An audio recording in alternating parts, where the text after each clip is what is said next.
Beyond bent. Janssen! And Blackburn Rovers are 18 minutes away from a Premiership return. As far as Stewart, just outside the penalty area, clips it central for David Dunn. David Dunn equalises. It just had to be. Dax corner and it goes. Glance towards goal, and Rovers have taken the lead. And Charlie Mulgrew has scored his 14th of the season.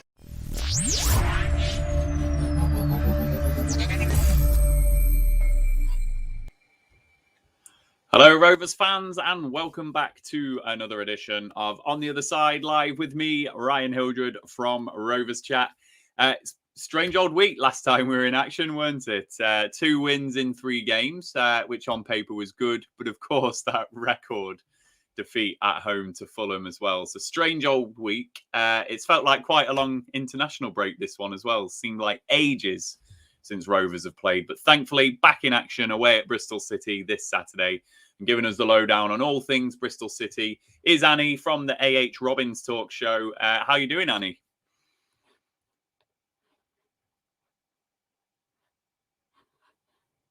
Didn't quite hear you there. Just go again. I think you might be muted. There we go. Try again. Technology. Good. Yeah, great. Sorry, great to be on. Hello, Ryan. Yeah, I'm doing absolutely fine. Good stuff. We've all done the mute, don't worry. We've done it on all our shows last season. So mute happens to the best of us. And welcome back to the Rovers fans joining us, Dan, Axis and Kevin. Nice to have you back on the show watching us as well. Rovers fans watching, if you're not subscribed to our YouTube channel, please hit that subscribe button. Please turn on all notifications using that bell icon. And please give this video a big like for us. Super Chat is available as it always is. And a big thank you to our sponsors, Blue Rose Capital and sixyardsout.com for their ongoing and very, very kind sponsorship. So, Annie, let's make a start on this preview then. It's been quite a strange season for Bristol City, probably a strange year, actually. And I just want to start with the home form, unsurprisingly. Now, Ashton Gate, for me, has always been a tough place to go in the Championship, but until that last home game you played against Barnsley, you were on this crazy winless run of 17 league games without a win at home. And as I say, that was pretty much the whole of 2021. Fans have only just come back in full attendance this season, of course. But what's been going on at home and why have you struggled so much? I don't know. I don't know. I don't think anyone knows what's been going on at home. But I think it all goes down to the fact that we just don't feel like we have the quality at home to go and attack teams and score goals and try and win games. I think we've been way too pragmatic in how we play and trying to focus on our defence. And in terms of focusing on a foundation when there's no real foundation in the first place. So yeah, a lot of things really. But I think the home form's kind of the evidence to what a lot of things has been going wrong at City at the moment. And yeah, as you mentioned, there 17 home games without a win at Ashton Gate, and that doesn't just prove that we don't have the quality really to go and attack teams, as I've just mentioned. We don't have the psychological.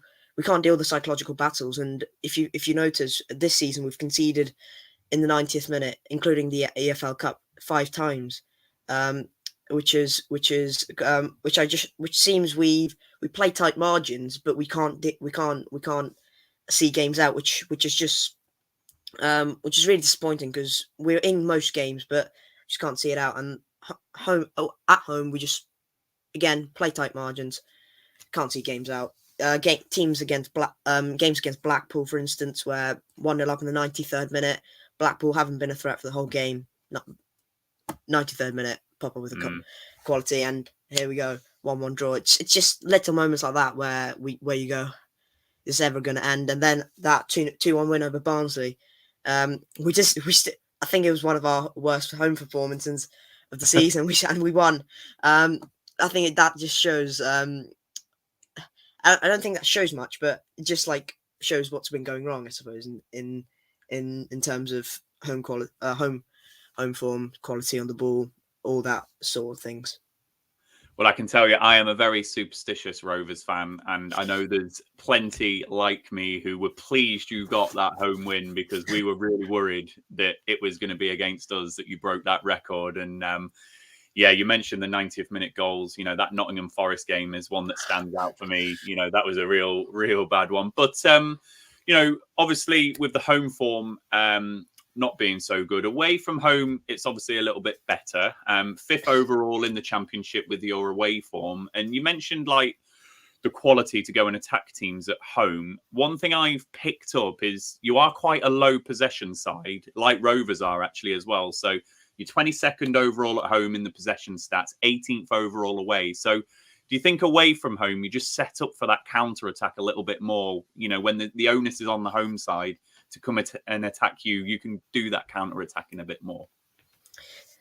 Yeah, I do think that's the case, and we do, as you say, set up to hit teams on the counter attack, and at home we can't do that, because in the championship teams will just sit back and try and absorb the pressure from them, and then try to hit us on the break.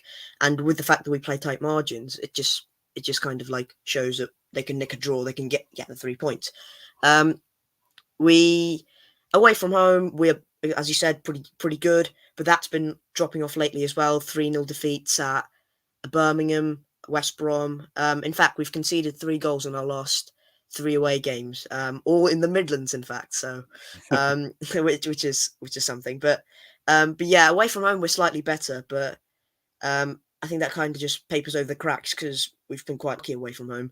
In terms of wins away at QPR, where we scraped a win, where we didn't play well in that game at all. Peterborough again, 84th minute.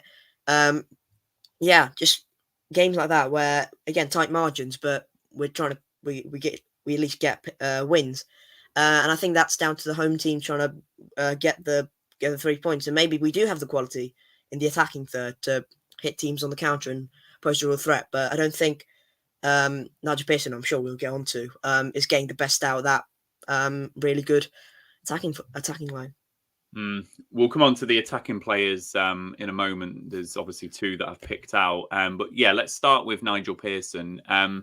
He's not been at you for a calendar year yet. Obviously replaced Dino Holden after that bad run of 6 defeats on the spin in January, February time. There did seem to be an initial lift, but then I had to just look back into last season and remind myself, you ended the season without a win in 10 games, and you're now in 18th place in the Championship. So what is the view on Pearson amongst the City fans? Oh, right. This might be a bit of a long-winded answer, but we'll go for it. but I think a lot of people were kind of trusting Nigel Pearson with what we are trying to build. The CEO has come out with a sort of 3-year plan, if you must, which we're trying to execute and trying to get into the Premier League. I mean, who isn't in the Championship? But it all seems a bit off at City. Something doesn't feel quite right, and Pearson is currently in fact, he's just come back into training today. He was recovering from COVID-19 for the second time in the space of this season, and I think that, and I'm sure he's fine now, and I hope he gets better very quickly. But I think that kind of shows that maybe something isn't right between the CEO, the club, and Pearson. And the message that Pearson's trying to send us fans is we might play well in games, but we need to calm down and not get overexcited. And when we do try and hype the team up when we're on good form and we're trying to say, okay, let's get this momentum going, I think it almost seems like Pearson is trying to play that down. And I think that's a real worry within the fan base, really, me included, because Pearson is a bit too pragmatic. I mean, I don't know as well as Nigel Pearson, obviously, but Pearson is it feels like Pearson's a bit too pragmatic in how he manages the team, manages the players, in the way he talks in the press as well, constantly bigging up the opposition. Oh, they've got good attacking threats. They're a very good defensive team. They've got an excellent manager. They're tactically very good. We're going to set up to defend. It's like we've got the quality there to go and attack teams. Why aren't you doing that? You did that at Watford, where you got the best out of Ismail Assar. You got the best out of Jamie Vardy. It's like you've done it before in the past. Why is it different now at City? And it just something doesn't feel right. And I think a lot of the fan base now has turned on Pearson just because we were a defensively organised unit earlier on the season, but now that tight margins, as I mentioned constantly in the past few games, have died out, and we're losing 3, we're losing 4, we're conceding tons of goals now. And I think the stat is we've conceded 14 goals in the last 6 games, which is over two goals a game, which is not good at all. And with how you mentioned Blackburn have played quite tight on the XG, I think that's where Rovers could potentially hurt us in terms of that attacking threats you've got. But yeah, in my view on Nigel Pearson is if he doesn't get a few results over the next few games, where we've got Derby, Hull, Blackburn, teams who I don't expect to be at the top, especially Derby and Hull. Maybe if we don't get results, then maybe I'll start to question Pearson as well. But yeah, there's a growing discontent in the fan base and Nigel Pearson. Yeah, and if we look at those next games, this is the time of year where we run through to Christmas, and there's loads of games over Christmas. And obviously with the form, the way that it has been for you this season, it is important for Bristol City not to get dragged into a relegation battle, even, with Reading getting their points deduction this week, even with Derby, who obviously look like they're going down as well. It's important for you not to get dragged in there. 6 out of your next 9 games are at home. We've obviously just spoken about the home form, though. So do you think after kicking that hoodoo, kicking that run, the aim is to just get a good points haul at home and then try and move yourself away from the relegation zone? And maybe just to follow that a little bit as well, what were the aims for the season before it started? Did you expect to be down where you are? In terms of the aims and expectations, I think at the start of the season, we did expect to be down here after the way we ended last season and how horrifically bad we were. But in a way we weren't, because we've been used to such high standards at the club, and since we've come back in the Championship, finishing 8th one season, narrowly missing out on the playoffs, and we've had some very good players in the past, obviously, and yeah, this season feels like, right, if we can just rebuild, stabilize, maybe finish in the bottom half, but at least look like we're progressing in the right direction with Nigel Pearson. Feels like, yeah, okay. It doesn't really matter if we finish just above the relegation zone, as long as we're showing signs. It's almost, but we are down there in the relegation areas of the region, to bottom quartile of the Championship. And we're not showing signs of improving neither, which is a real concern, because I'm expecting a few teams below us to just start to pick up points and potentially move above us, and we're not that far off the relegation zone. I know there's like a healthy gap right now, but teams will close that down very easily if you're not on good form. And yeah, I do completely agree with you. We've got to put some wins on the board, especially at home, where normally the mantra is if you have a good home record, you'll stay up, and that's what the newly promoted teams normally do. Teams who are trying to change the league normally do, and I don't think we've got that. But yeah, overall, in terms of, we need to definitely get out the trouble we look like we're putting ourselves in, and also see what we can try and build, because at the moment there is no signs of there are signs of hints of this is going to improve. But come Easter, come the end of the season, it just doesn't seem like that's the case.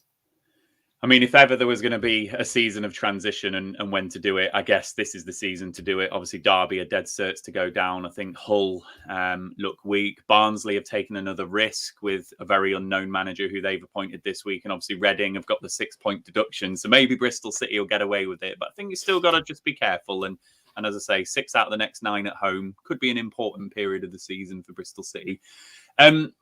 So let's look into, or before we look into the match, sorry, Annie, let's just focus on a couple of key performers.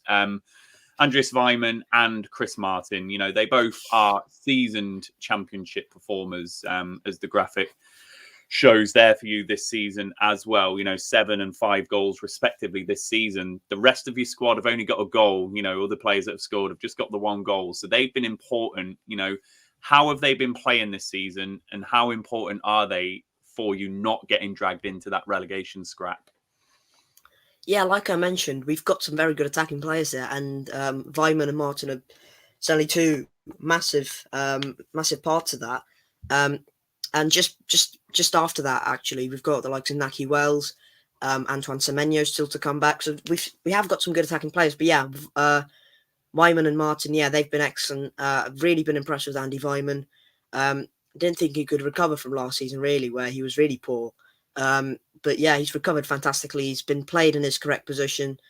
And yeah, it seems like Nigel Pearson is getting the best out of Andy Weimann when he didn't at Derby, which is really weird. But yeah, I suppose that's how football goes. With Chris Martin, actually, a lot of the City fan base, including my mates, all think Chris Martin is absolutely useless, and I'm not joking. They think he is lazy. They think he's slow, which is true. But what I think with Chris Martin is if you give him the ball in the right positions, which he will get into, and then he can make the correct decisions, which Inaki Wells I don't think can do. If you give the ball to Chris Martin on the halfway line and expect him to get past five or so players and give it to the right wing back bombing forward, that's not going to happen.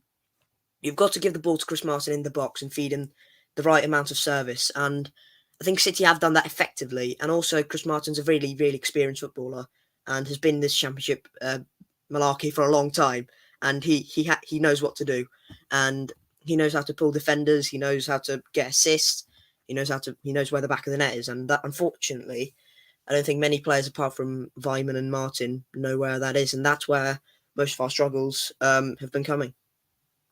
Yeah, and just looking at Weimann and Chris Martin, Weimann's played every minute this season alongside Daniel Bentley, and then Chris Martin has been subbed off in 1 game. So 2 hugely important players. And yeah, Weimann, you know, I guess it is good to see him do well, because did he have 2 long-term injuries? I think he had an ACL injury, didn't he? So, you know, good to see a recovery. We're obviously seeing that with Bradley Dack. So, you know, good to see Andy Weimann's recovered. It's not nice having long-term injuries. So, Annie, before we started, I did ask you for your predicted 11. But before I do that, I just want to pick up a question that we've had in the comments from, I hope I'm pronouncing this right, to Shope. Would Pearson be sacked if he didn't win against Rovers? I'm not sure about if he doesn't win, but no, I don't think he'll be sacked. I don't think that happens anytime soon, to be honest. City are committed to this Nigel Pearson process, and we are going to have to deal with the ups and downs of this, and that's what Pearson's mentioned as well, which I completely agree with.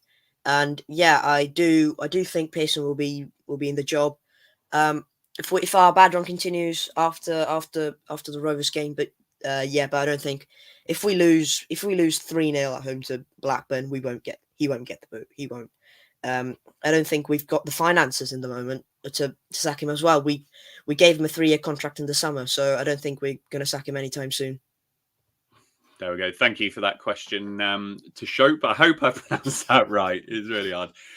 So, Annie, your predicted side. Here we go. Here it is on a graphic, 4-2-3-1 system. So just talk us through that side. In particular, there's some players in there who I'm not familiar with. Robert Atkinson and George Tanner, for example. So talk to us about them, you know, what they bring to your side, where they've come from. But certainly talk about, you know, who might cause Rovers some problems on Saturday and, you know, who else has started the season well.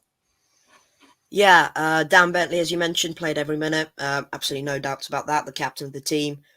George Tanner, yeah, he was signed from Carlisle this summer and has fitted straight into the team. He's taken the place of an experienced Danny Simpson and has been really, really, really prominent, I suppose, and really key part of the team.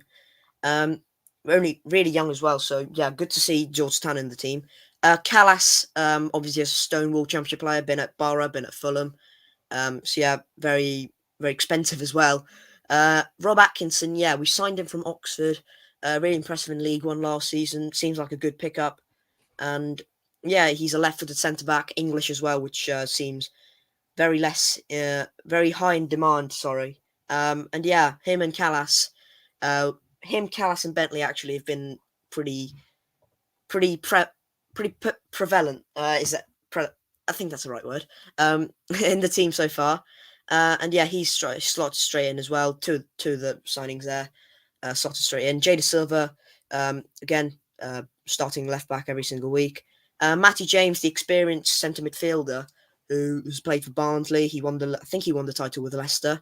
Obviously played in Nigel Pearson before as well. So yeah, very good passer with the ball. So James is a shoe-in for me. Hanno Masengo, the guy who we signed for 8 million from Monaco in the summer of in 2019. 2019, 8 million. In fact, Callas was 6 million as well in the same summer.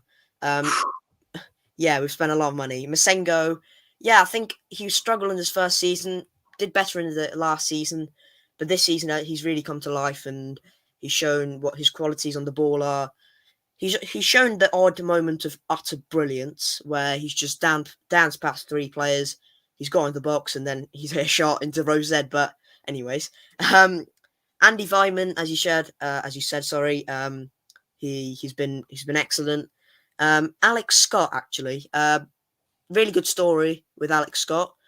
We signed him from Guernsey this summer. Absolute peanuts. He's been outstanding. I'd say he's one of the best Championship youngsters out there, maybe along with Tyrese Dolan.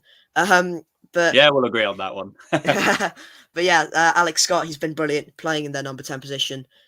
Really young. I think he's like only 18 or 19. Slotted straight into the team. He's looked like he's done it for years. And him, Hanno Masengo, Rob Atkinson, George Tanner, really showing their quality for their age as well.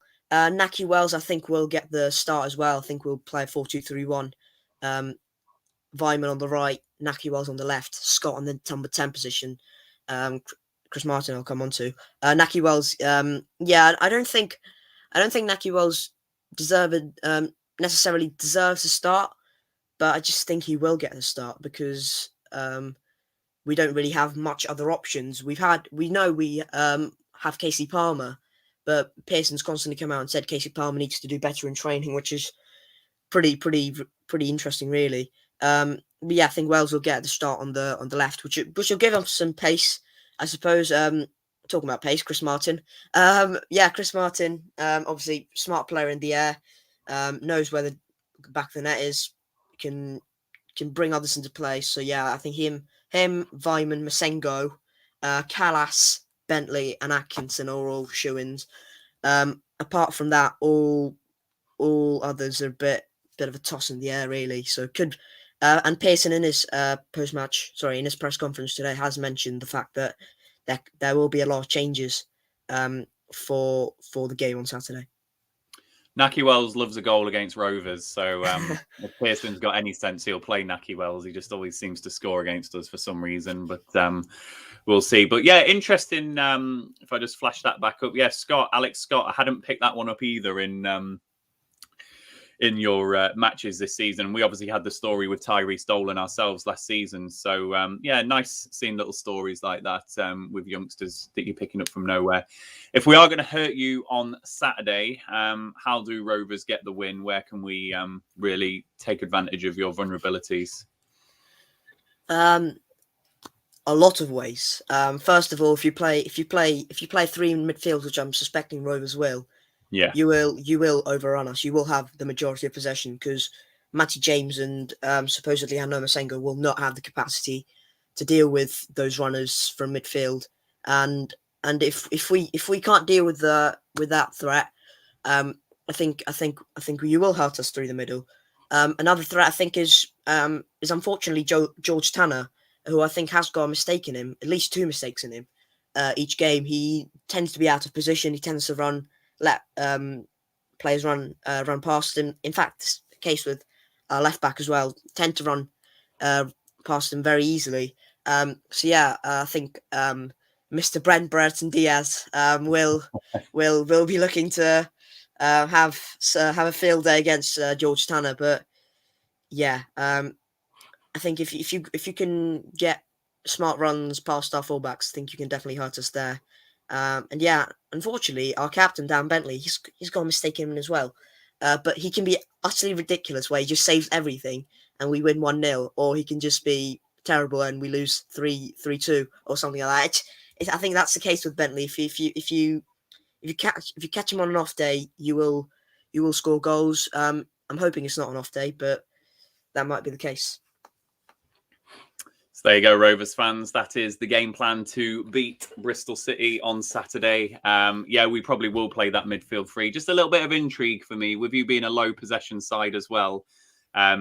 Joe, Rovers Analytics on our site, there's a lot of analysis of Rovers, and there is like a danger possession for Rovers. If we have a certain percent possession of the football, we can find ourselves in problems. There's a little bit of intrigue for me that you might just allow us to have the ball a little bit, and that might be outside our comfort zone a little bit. So hopefully we can see the counter-attacking of Rovers on Saturday. Let me just message Andy Vyman and Chris Martin really quickly. There we go. And I'll just pick up a couple of comments. Good to have you on, Dizzy, over there in Tasmania, and hello to Stephen as well. Good to have people on the channel. It's been a long 2 weeks for everyone, hasn't it? Not for me. Well, if you'd said that to us a couple of weeks ago, Wednesday just gone, we certainly would have said the same thing with that Fulham result. But we've all moved on. So, Annie, we have reached a part of the show where you and I are on the spot with our score predictions. And whilst we're doing ours, I will ask the Rovers fans, as usual, to load up the comments with your score prediction. Let us know how you think the game will go, scorers, etc., etc. I'll run through them before the end of the show. So, Annie, as you're the guest, I'm going to start with you. How do you think the game's going to go? What is your prediction? As you said, you will definitely play, most likely play a 3 in midfield. So I think you will have the majority of the ball. You do have some very good attacking players. We have some good attacking players. We've just won a home game in first time in 17 games.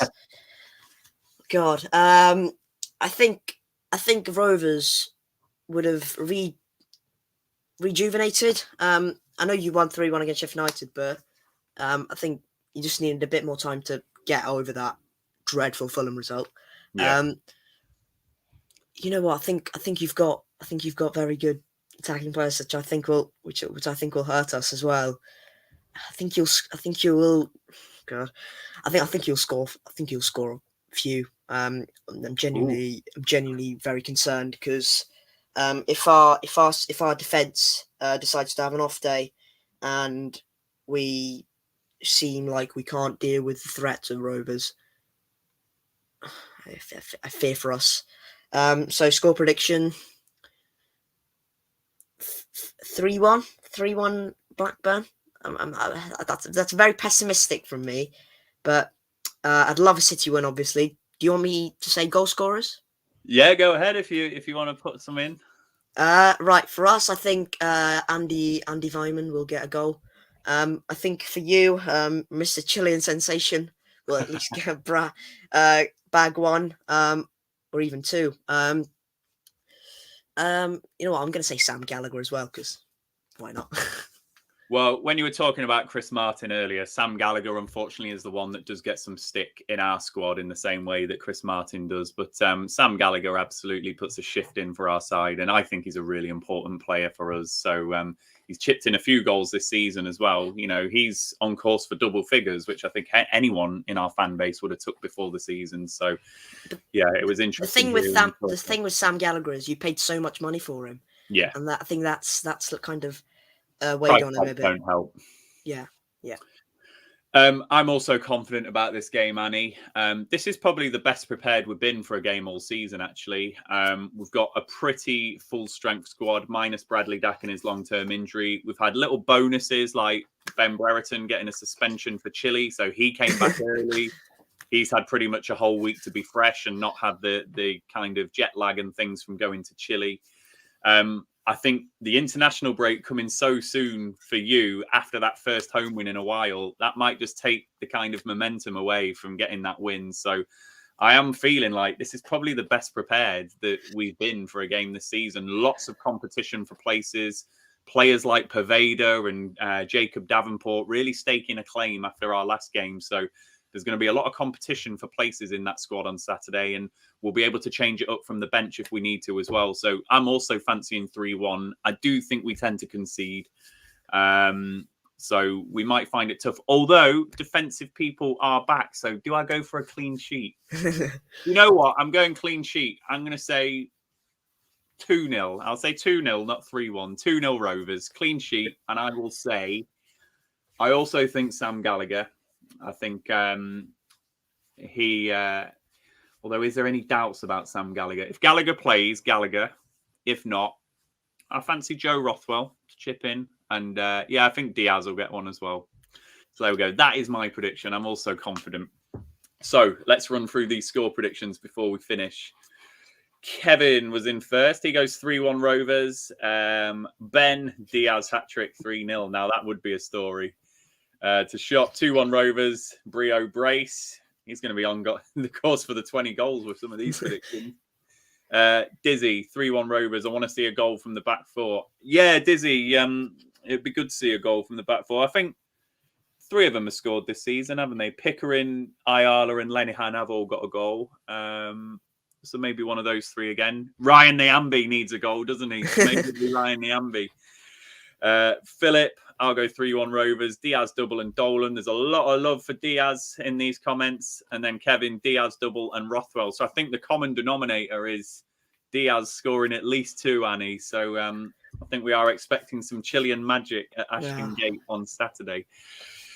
So there we have it. That is the On the Other Side show done for this evening. Annie, just want to thank you for giving up your time this Thursday evening and sharing the insight on Bristol City. That was absolutely top stuff, mate, and interesting to hear what the fans are thinking about Nigel Pearson as well. And, you know, most importantly, good to see him back in the dugout after COVID-19, you know, just completely debilitating disease for some people and obviously even worse for some who've lost their lives. So good to see Nigel Pearson back in that dugout.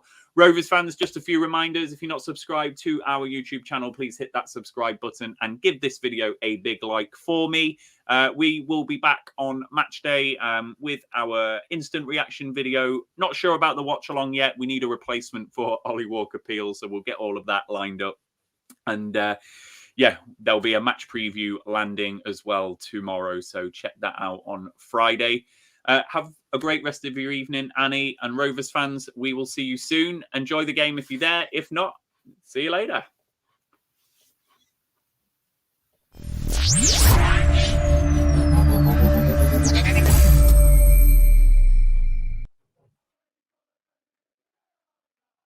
The Rovers Chat YouTube channel is proudly sponsored by 6yardsout.com. They've got retro football from every era with mugs, phone cases and much more. They also have plenty of Rovers goods, including apparel with the famous 94-95 season and this season's kit. Check them out using the link in the description below.